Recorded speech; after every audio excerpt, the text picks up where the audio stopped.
Now for a look at today's headlines across Houston. Hello, I'm Len Cannon.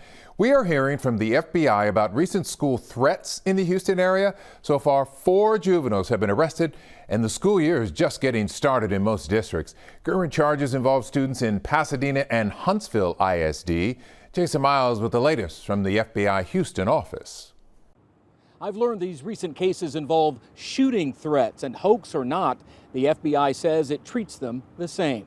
2 students were injured last year in an actual shooting near Pasadena Memorial High School. So far this school year, 3 juveniles have been charged with making threats to the same campus. We take all of these very, very seriously. Jason Hudson is the special agent in charge of the FBI's Houston field office. Whether those threats be active shooter threats, bombing threats, swatting threats, etc., we always see an uptick. He says the trio of students in Pasadena threatened a shooting, as did a student in Huntsville ISD, who's also been charged with a felony.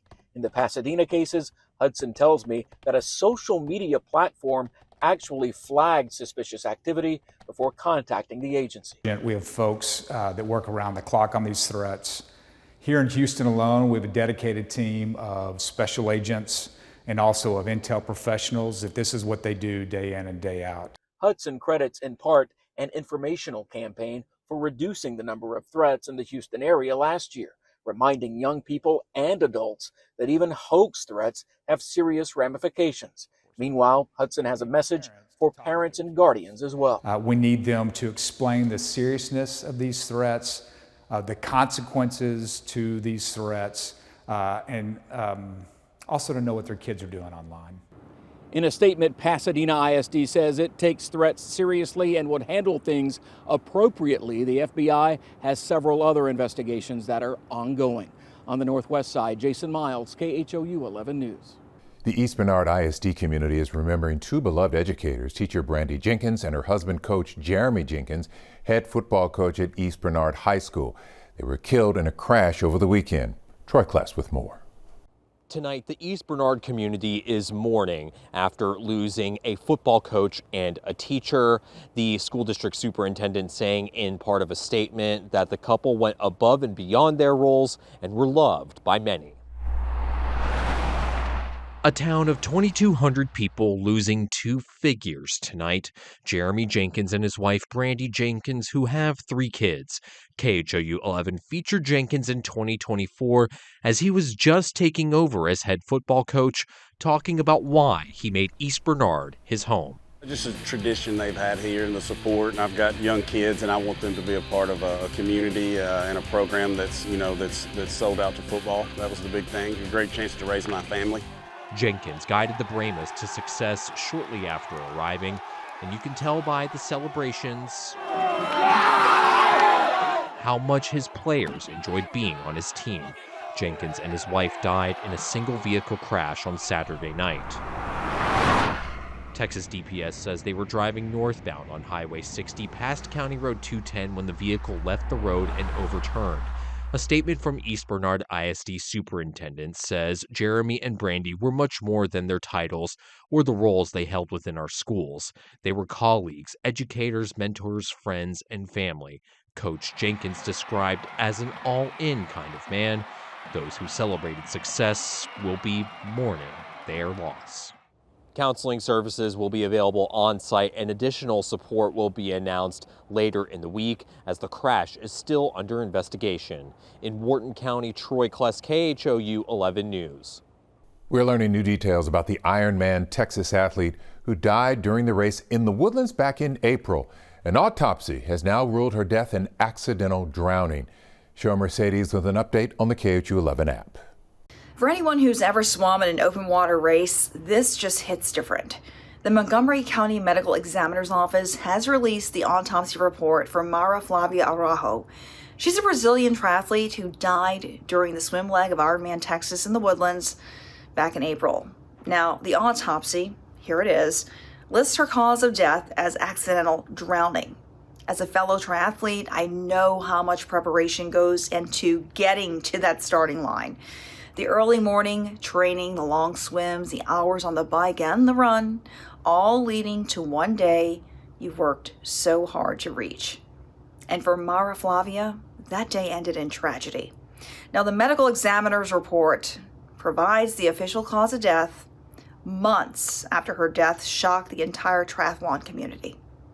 But behind that report is a woman who had a dream, who put in the work and had the courage it took to show up to that starting line.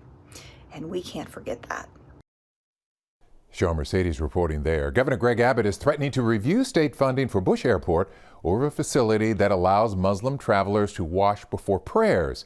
Annaeli Ruiz is at the airport with why Abbott says the facility is illegal and why a legal expert disagrees.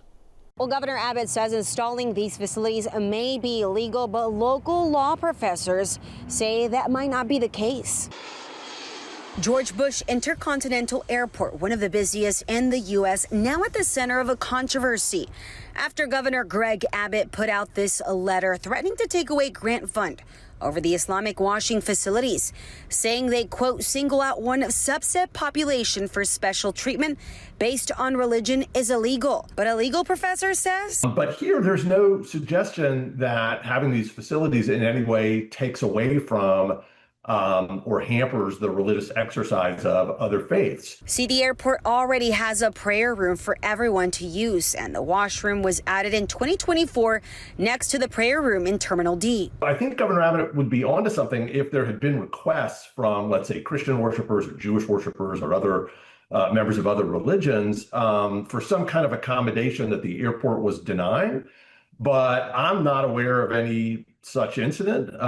And absent a sort of rejection of a request for an accommodation by people of other faiths, then I don't see how it doesn't seem that this discriminates against those people of other religions. And this debate coming as Texas is facing another legal fight over religion and government. Last year, Governor Greg Abbott signed a law that requires public school classrooms to display the 10 Commandments. Now some parents and groups challenging that. There are no religious texts for all the other religions that are represented here in our really diverse state. So that would seem to sort of contradict this idea of neutrality that the governor is relying on when he turns and addresses what's happening at airports. The legal question and two controversies are different, but both raise the question of how government should treat religion. Annaeli Ruiz, KHOU 11 News. That is a wrap of your Houston headlines. I'm Len Cannon.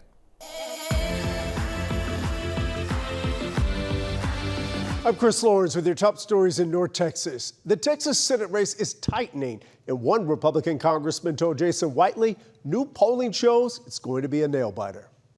I'm Jason Whiteley. Ken Paxton facing a new challenge from his own side. Conservative voices are questioning whether the Republican Senate nominee is actually doing enough to win. Even Fox News has raised the question. Paxton's campaign calls it fake news and says he is hitting the campaign trail all across the state. But this race is getting tighter every week. Recent polls have repeatedly shown Democrat James Tallarico with a narrow lead. But the latest survey out on Thursday, this one from Emerson and Nexstar, now has Paxton up by 1. So how do Republican leaders really see this race shaping up? Early voting begins in 2 months, and I asked Congressman Pat Fallon that question. I think it will be tight. I think Ken will win between 1 and 4 percentage points, because at the end of the day, when you look at the binary choice that you have, which you have, Ken Paxton will reflect the values and priorities of more Texans than Tallarico will. Why is Tallarico resonating with Texans, do you think? Well, they don't know him yet, and wait until the right of center spends $50 to $100 million to explain to Texans who James Tallarico is. They just don't know who he is yet.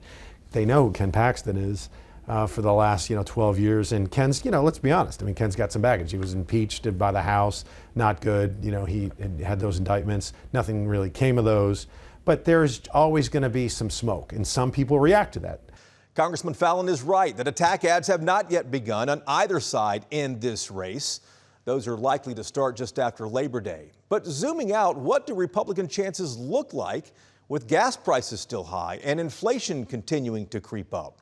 Our unedited conversation with Congressman Pat Fallon on Inside Texas Politics. You can watch it right now on WFAA.com or stream it anytime on WFAA Plus. Firefighters are working to learn what sparked Sunday afternoon's massive fire in Dallas. It started in the Redbird area and could be seen as far north as Plano. And as Brittany Moncrief discovered, this property was flagged by the city 2 years before the fire. I heard a loud bang, like a bomb. Beyond county lines. Tell my wife, I said, I hope that's not over there where our house is at. You could see the smoke. And on Barstow Boulevard. Too close for comfort, yeah, I would say. In Oak Cliff's Redbird area. I'm just curious about what the smoke gonna do to the neighborhood. Because for years. I called it the Sanford and Son house. Neighbors like Sean say this home had nothing but junk. It had a tarp on the roof. She didn't want to show her face on camera, but says when she saw this fire Sunday evening. I was like, finally, because that house was an eyesore. Dallas Fire Rescue says the fire started in the house, collapsing the roof, and spread into the backyard where there were scrapyard items, including trailers and tires. That's all you saw was the smoke and them trying their best to put it out. And you heard the fires and the tires pop. Thankfully, no one was hurt. One person with knowledge of the concerns at this property says it's been a problem. There's been some concerns regarding just a bunch of illegal activity there. Dallas Code Compliance tells us their most recent activity before the fire was in 2024 for mow, clean, tire removal, and code concern service requests, which have all been closed. It's been at least 2 years since somebody's actually checked up on this place. I don't expect the city to do anything, truthfully, because why would you? It's been there for years like that. And after a dark cloud like this, they need to just tear that house down. I mean, it looks the same. It looks almost the same from what it was before. Residents hope the city's response will be quicker to avoid getting to this point. In Oak Cliff, I'm Brittany Moncrief. Residents are calling out Rowlett's Animal Services Agency over altering photos with AI. Luke Clary is getting answers on why the shelter did it and how it represents a bigger problem. The idea was to celebrate the recently completed shade structure here at the Rowlett Animal Shelter. But when people started comparing the glossy, picture-perfect images in the post with the real facility, they shared them with us. And we started asking questions. Malcolm Hornsby is the city's director of communications, but the extra polished photos shared on Facebook triggered its AI content flag. We asked him about that, and he sent us these, the originals, acknowledging his office used AI tools to clean up the shelter's appearance. The city also posting this follow-up, addressing the controversy. The photos touched another nerve. 3 years ago, voters approved $8.4 million for a new shelter, and they're still looking at this one. Council's looking at a city-owned site Monday. He said the covers were funded through an existing maintenance fund, not the bond money. Now, as his department reviews its policies around AI-edited content, Hornsby says something like this won't happen again. So talk me through the conversation that you're having now with your staff and city leaders. Yeah, it's true that the AI tools, they are here, they're not going anywhere, but they should be used just as that, as a tool. They should never replace the work of humans. In the future, he says, AI might be used to draft a caption, not to alter reality. In Rowlett, I'm Luke Clary. Dozens of volunteers came out for a community build day in McKinney to make progress on a future home. Morgan Young shows us why it means so much to the woman who'll live there. I'm gonna get some paint on the brush. Home can be a lot of things. For Ramona Lewis, well, as a kid, I played here. My son played here. It's where her memories live. I've been here all my life, so this is my stomping ground. Her father owned this property on Garcia Street in McKinney. When he passed, it became hers, but it housed hardship. My husband had a stroke and he couldn't do much anymore, and then so my house just kept deteriorating, where it became too much, where I couldn't financially, fix the house up. Ramona eventually lost her husband Larry in that house.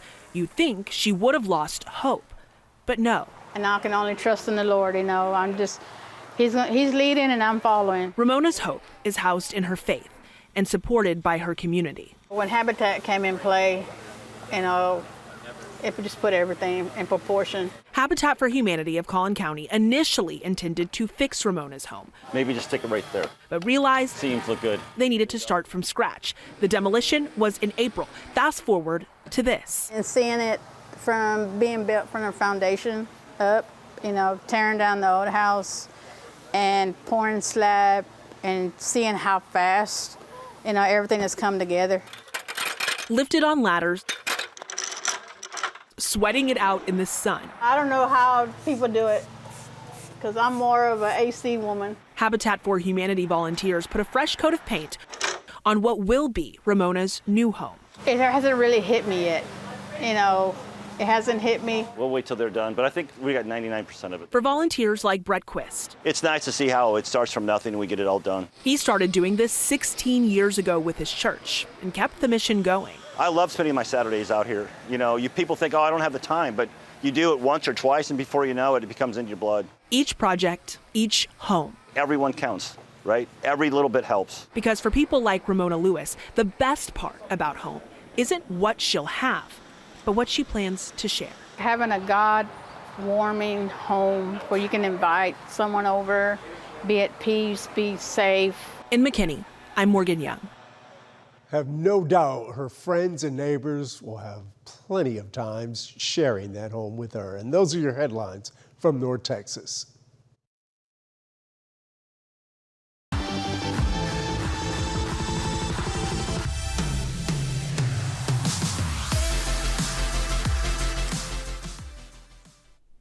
Okay, Texas, basically we roast under August weather for the next several days, and the big reason is this: high pressure in the upper levels is centered over Texas. It's centered here, but it really sprawls all the way from Florida back to the Mountain West and the Baja of California. But as long as this upper level dome of high pressure sits on you, you're hot and humid and dry. Now, this is a mountain of air, so it's sinking. And as it sinks, it presses down those air molecules against the surface of Texas. That compresses the gas. When you compress a gas, it gets even hotter. So we have the hot August sun and we have the compression heating going on. That's why temps are so hot and why we're so dry for the foreseeable future. Now, the center of that I wanted to show you does drift west Thursday. That could, late in the week, give us a little bit of a window to get a couple of scattered showers, especially North Texas, but really nothing stands out with a big rain chance. And by the time we get into the weekend, that high is building back into the Lone Star State. So when you see high temperature forecasts like 108 for Dallas on Tuesday, that's why the center of that heat dome is right there. Look at Oak City, 111, Dodge City, 107, Shreveport forecasting 107, Midland 99, Del Rio at 99. That's Tuesday afternoon. Overnight, this is interesting. Lows near 90 in Dallas. Forecast for Wednesday morning. Again, you're sitting right under the center of that heat dome, so that air just compresses. It stays hot. Oak City may have forecasting a morning low of 91. At least the model is. That's interesting. Midland morning low near 80. Del Rio morning low near 80. And then Wednesday afternoon, again, it's off for the races. 101 Lubbock. San Antonio 102, Houston may be as high as 102, say the models, by Wednesday afternoon as Texas bakes. And that also means that we have very limited rain chances. When you have that sinking air, you just can't get the clouds to rise and build showers and thunder showers. So Tuesday afternoon, extremely limited rain chance, an isolated sprinkle shower southeast Texas. That's about the best we can do for rain chances Tuesday. Tuesday night, sometimes you'll get the West Texas storms. You're not getting them. We go into Wednesday morning, dry, just warm, hot, starting near 90 in Dallas. And then Wednesday afternoon, rain chances look just about zero as Texas sits under the center of the dome. A late evening rain shower in Amarillo is not out of the question Wednesday night. Big temperature picture, warmer than normal across the state of Texas. I thought I'd show you there is a spot, the Northeast, where it's forecast to be cooler than normal as we head toward the end of August. And we are below normal the 23rd through the 27th on rainfall, says NOAA across the state. Tropics also quiet, nothing in the Gulf, the Caribbean showing no development, and the Hurricane Center says no new development in the tropical Atlantic for the next 7 days. So we're not getting any rain from the tropics as well. All right, Texas, that's where we stand.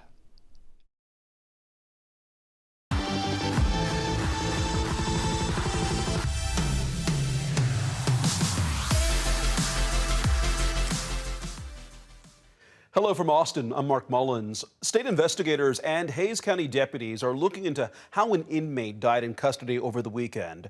The sheriff's office says a deputy found the man unresponsive during a routine check early Sunday morning. The sheriff's office says he seemed healthy overnight. Deputies tried CPR, but they couldn't save him. The sheriff's office says he was alone in his cell and they don't think anyone else was involved. Austin police say a person who escaped from the hospital is now back in custody. This happened shortly before 8 a.m. at the St. David's North Austin Medical Center. That's right off Mopac near West Palmer Lane.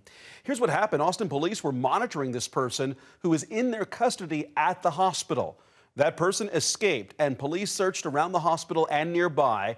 Later in the morning, police received a tip that the person was on a Cap Metro bus. Officers found that person and took them back into custody. The individual had a minor injury during the escape and was taken back to the hospital for evaluation. Austin police recently shared new details about an exchange of gunfire between a suspect and an officer. That shootout happened Wednesday morning outside an apartment building on Camino La Costa near I-35 in Northeast Austin. Someone called 911 saying a man punched him and held a gun to his head. Police say an officer found 36-year-old Gregory Lane walking through the parking lot with a gun in his hand. In body camera video, you can hear the officer tell Lane to drop his gun. Police say Lane hid behind a vehicle and shot at the officer. That officer returned fire. We're going to play a portion of them trading shots. Listen. He's behind a white car. I'm behind my car. Shots fired.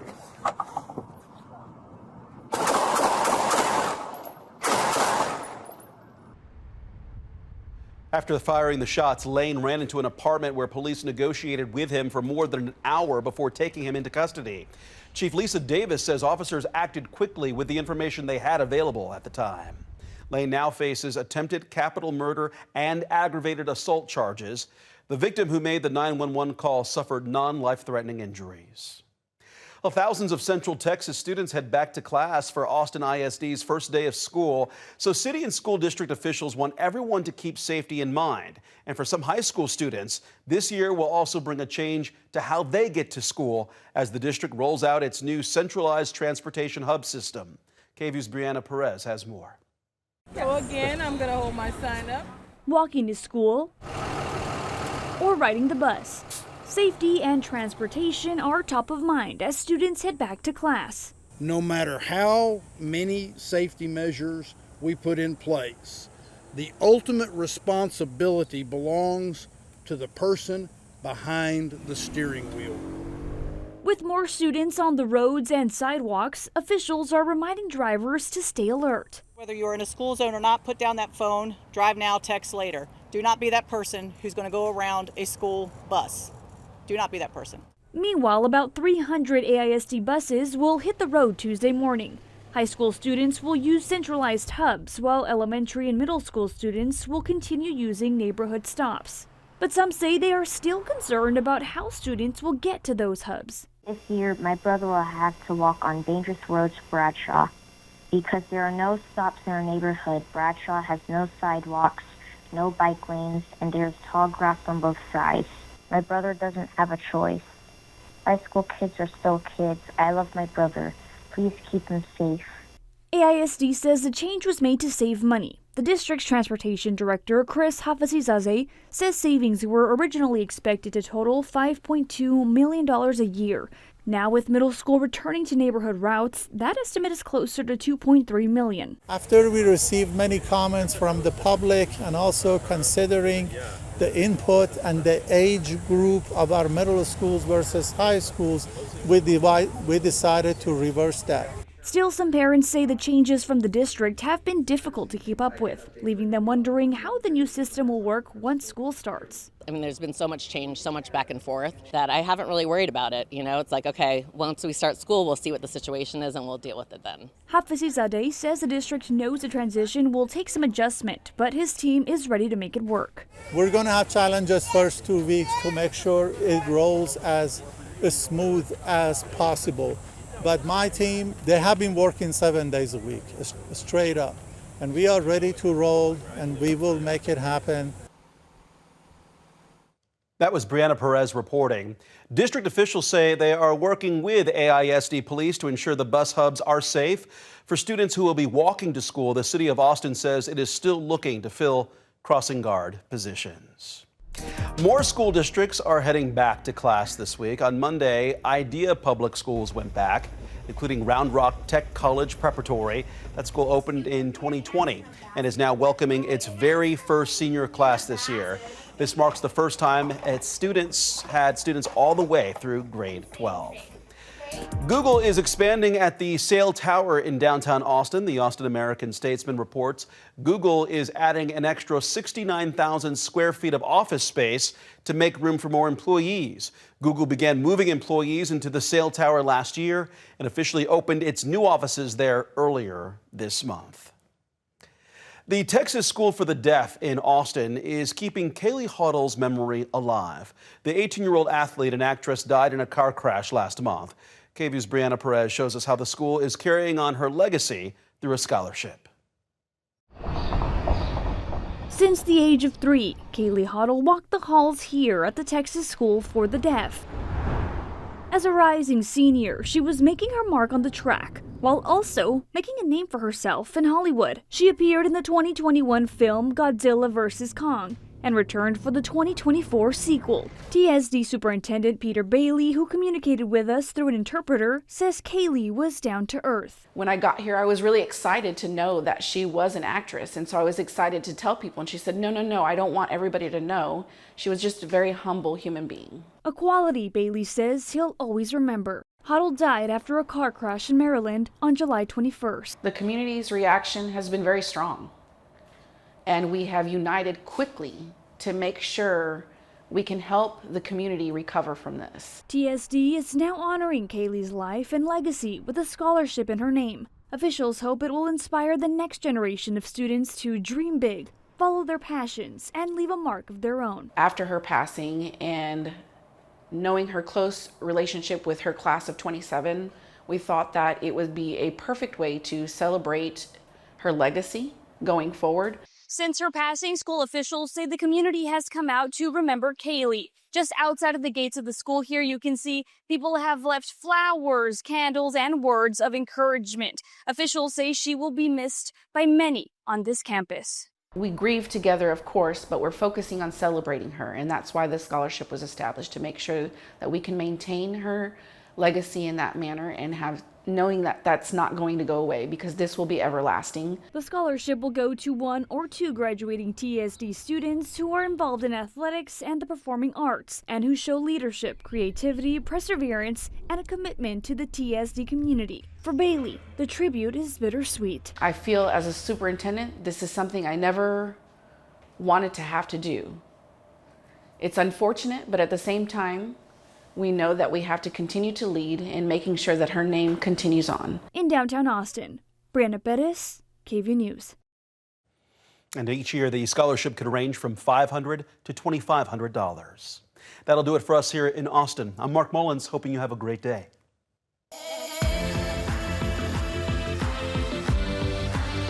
I'm Isis Romero, and this is the news in San Antonio. San Antonio police officers shot and killed a man on the city's northwest side on Sunday night. Police say the man initially called 911 for help, but when the officer got there, the man wouldn't cooperate.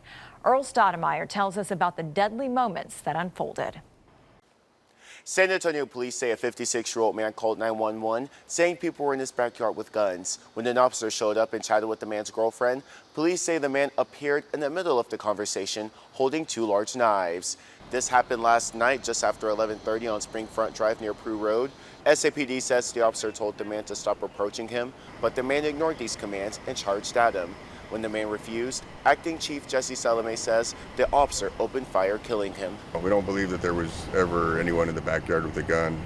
We're talking to the girlfriend, and it sounds like the male was having some mental health issues. The officer was not aware of that initially at the time when he got here. And so again, all of this is being investigated. Just an unfortunate situation, and the officer didn't have much choice at that point. No one else was hurt in the shooting. Salome says the officer has been with SAPD for a year. The officer's name has not been released yet, but he is on administrative duty as the department continues its investigation. Earl Stoudemire, KENS 5. City Council members say it's time to move forward. That's the message City Council sent by rejecting the push by Mayor Gina Ortiz-Jones for another November vote on Spurs Arena funding. The decision came after more than 2 hours of public comment and paves the way for substantial talks with the team to move the project forward. David Lynch has a story. It was a narrow 5-6 vote to bench the mayor's idea today, even after a majority of residents who addressed council advocated for having their voices heard on the city's $489 million commitment. You do not have to oppose Project Marvel to believe a commitment this large deserves a public vote. San Antonians pushing for another chance to weigh in. Why are you afraid of democracy? And 5 council members, including Jones, agreeing, arguing that more public participation isn't a bad thing before a final contract on a $1.3 billion arena is signed and sealed. You can be the pro-arena, and you can say yes to wanting a public vote on the city's financial lever for this deal. In the end, the motion fails. A majority of council deciding they don't want to risk losing momentum over what they called a redo of last year's countywide election. That vote approved Bexar County's $311 million funding piece and essentially triggered other funding from the city and the Spurs. We always knew this was a city-county private partnership. We need to act on this and we need to move forward. The effort to reject a vote helped along by a familiar face for Spurs fans. The time also comes when leadership requires vision and the courage to act on it. Mayor Jones mostly listened at Monday's meeting, but she later said in a statement that she looks forward to ensuring a, quote, best possible deal for our city. Now, a reminder that because of how the city's arena contribution will be funded, public approval was not required. City Council is expected to get its next big update on the arena and surrounding district in October. In the studio, David Lynch, KENS 5. The start of the school year is also a great time to pay special close attention to your child's changing vision. Jeremy Baker has more on what to look out for. Much of what students do in the classroom is driven by a visual experience. That's why a comprehensive eye exam early in the year is a must to catch any vision developmental issues that could normally go unnoticed. A lot of kids don't realize they can't see, so they won't say anything. You won't know. You might just have a kid who's like not paying as much attention, seems distracted, disinterested, and actually it can be that they just can't see what's going on. The American Optometric Association says to look out for these signs of vision problems in your child: complaints of discomfort and fatigue, frequent eye rubbing or blinking, avoiding reading and other close activities, frequent headaches, and covering one eye. Also look out if they are tilting the head to one side, holding reading materials too close to the face, losing place while reading, seeing double, and difficulty remembering what they read. You might just have a kid who's like not paying as much attention, seems distracted, disinterested, and actually it can be that they just can't see what's going on. And because vision changes frequently during the early school years, kids should receive an eye exam at least yearly or more frequently if problems persist or get worse over time. So when I get into those smart boards and a little bit upper grades, that it becomes more obvious to teachers. But again, a lot of times no one knows until they come for their vision screen. For more tips on making sure your child's eyesight is an A+, we have links with this story on KENS5.com. In the studio, Jeremy Baker, KENS 5.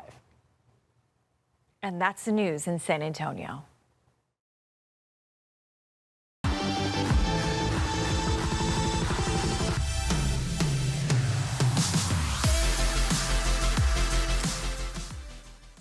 Hi, I'm Leslie Adamy in Corpus Christi, and here's a look at some of what's happening here in South Texas. The roadway to one of Texas's top beach destinations is facing renewed calls for change. Highway 361 connects Padre Island to Port Aransas, but the stretch has also been the site of serious and fatal crashes, including 2 deadly wrecks just last week. A deeper look at the last decade shows the danger. According to DPS, 19 fatal crashes have been reported along the highway since January of 2016. 9 were on the Corpus Christi side, 7 near Port Aransas, and 3 near Aransas Pass. Alcohol was a factor in nearly half of them. And that safety record is fueling a grassroots push for action. A change.org petition started last week has already surpassed its goal of 1,000 signatures, with nearly 3,400 people now backing that effort. Over the years, I've seen so many accidents on the highway, and a lot of them being fatal. My father was actually killed in a car crash in Port Aransas on what's Cutoff Road, but actually 361. And so every time I hear about an accident, it hits close to home. And I started this petition to give the community a voice regarding the safety concerns and hazards that we have on 361. The traffic's up, the risks are up, and families are paying the price. While TxDOT is already planning safety improvements to the roadway, local state lawmakers are pushing to get that work moving faster. State reps Todd Hunter and Denise Villalobos, along with state senators Adam Hinojosa and Juan Chuy Hinojosa, are set to meet this week to discuss the project. Hunter saying, quote, Highway 361 is important and a priority. Time for action is now. And over the last year, it has made national headlines. And after this fall, the Corpus Christi City Council could look very different. 2 City Council members are now making a run for the mayor's seat. Mayor Pro Tem Kaylee Paxton and Councilman Gil Hernandez have both filed to run after disagreeing with Mayor Paulette Hottle on several high-profile issues, including the city's proposed desalination project. Both were also involved in the recent proceedings over an effort to remove Hottle from office. Their filings come as current council members and new challengers make their campaigns official ahead of the November election.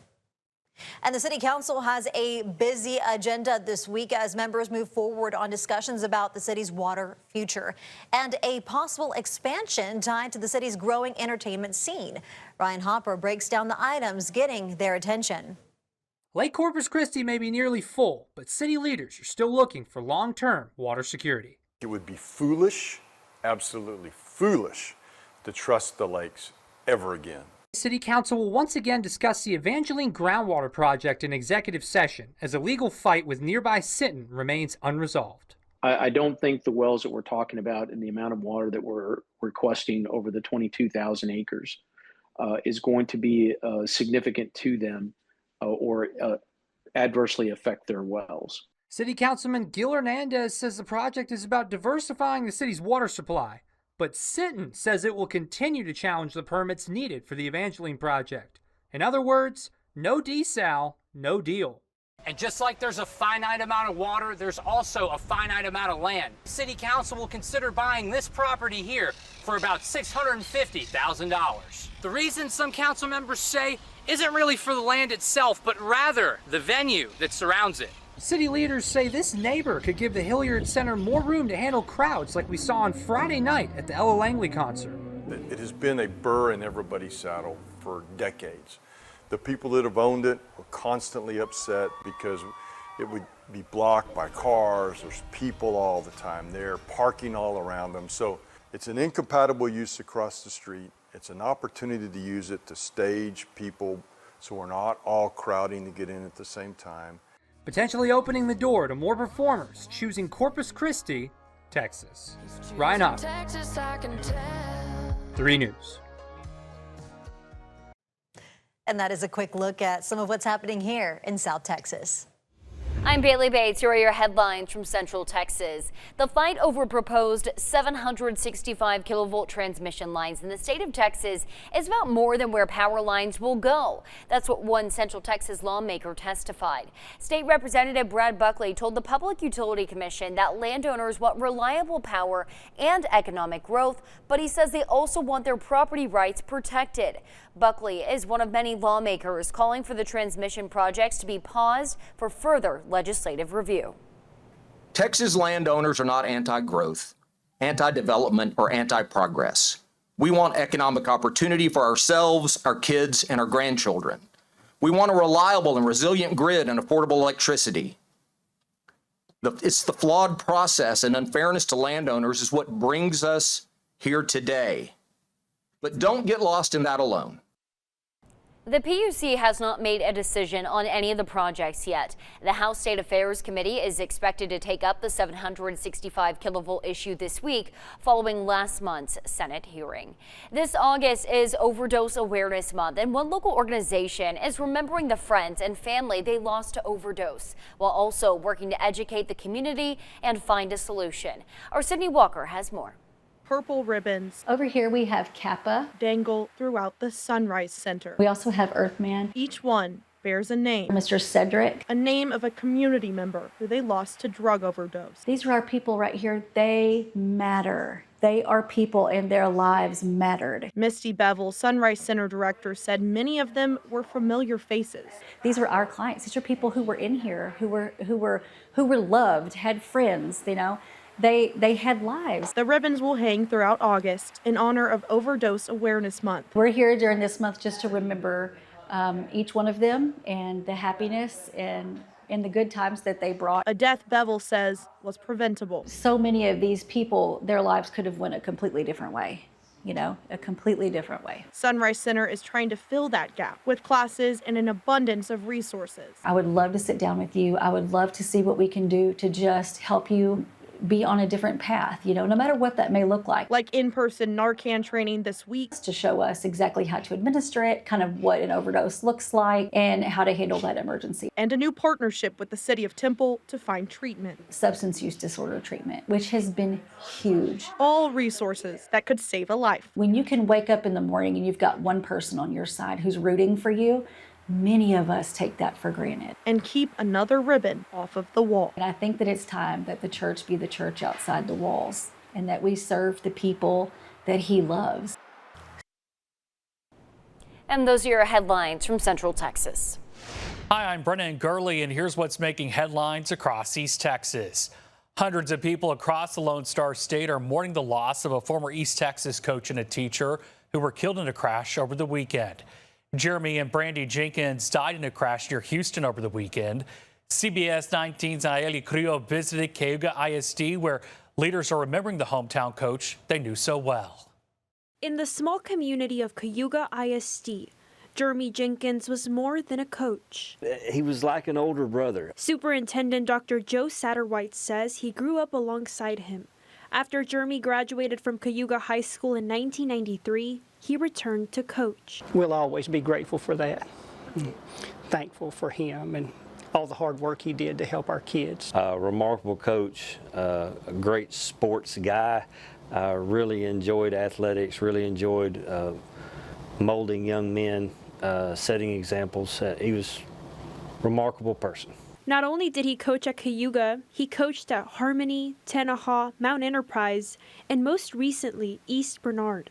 His wife, Brandy, had just started teaching there. We can't say enough about Brandy and the work she did in the classroom. She made science come to life, was an excellent teacher, and did a great job, and those kids grew and blossomed in her classroom as well. Their time in each community may have been different, but the impact was the same. Mount Enterprise ISD Superintendent Chance Mays says that's why their loss has brought all educators together. And we're all here to serve young people and try to make a positive impact in people's lives. And when someone like that is lost, like Brandy and Jeremy, the tragedy this weekend, it hits all of us. Jenkins also never lost touch with the coaches he met along the way. He just that type of coach to stay in touch with everybody. He wanted to know everybody's success, and that's just kind of the person that I knew that he was. Nayeli Carrillo, CBS 19. A fire destroyed part of an RV storage facility in Smith County on Monday morning. Heavy smoke could be seen billowing as crews got a handle of the fire. CBS 19's Jesus Martinez was allowed inside the area after the fire was put out to get a closer look at the damage and spoke to one RV owner about what comes next. This is what cleanup looks like after a fire ripped through this RV storage facility near Bulldoze.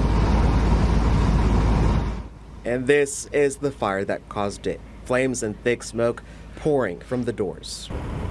We've had, our RV in there for several years and never had anything like this happen before. Dozens of firefighters from Smith County ESD2 and other departments responded to help get the massive fire under control. We were just about ready to take a trip. We were going to leave here in a week or so to go to Fredericksburg in our RV, and ain't going anywhere now. Dan Duffy isn't the only owner who lost an RV. Fire officials say all the bays suffered some type of damage, with about half of the units completely destroyed. You think about these Class A motorhomes also have propane on board, and so some of them have larger tanks than others. The diesel and other fuel inside the vehicles also made the fire more difficult to suppress.